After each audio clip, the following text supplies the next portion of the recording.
Recording studio Banarasi वैसा मुंगेर।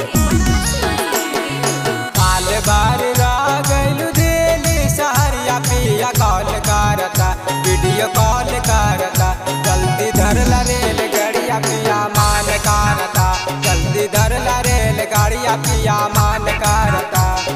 जो तेराही बाटिया आधी आधी रातिया से जारिया न नीक लागता, जल्दी धर ला रेल गाड़िया पिया मान करता, जल्दी धर ला रेल गाड़िया पिया मान करता।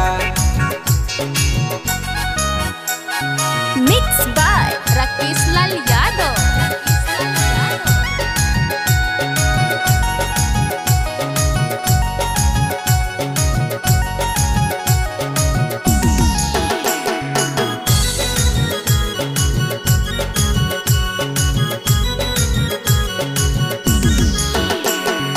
प्लेटफार्म में टिकट कटैया, हाथ में अचेटी बैग धैलिया। प्लेटफार्म में टिकट कटैया, हाथ में अचेटी बैग धैलिया। सोन के सिकरिया लैया, सोन के सिकरिया लैया, दुल्हन पयलिया बड़ा शौक करता, बड़ा शौक करता। जल्दी धर ला रेल गाड़िया पिया मान करता, जल्दी धर ला रेल गाड़िया पिया मान करता।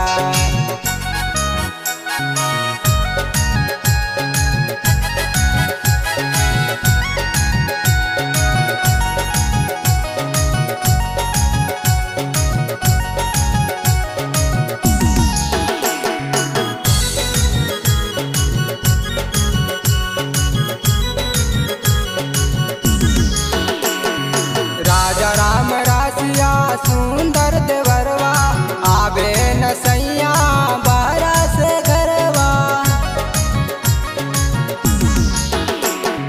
राजा राम रासिया सुंदर देवरवा, आवे न सैया बारा से घरवा।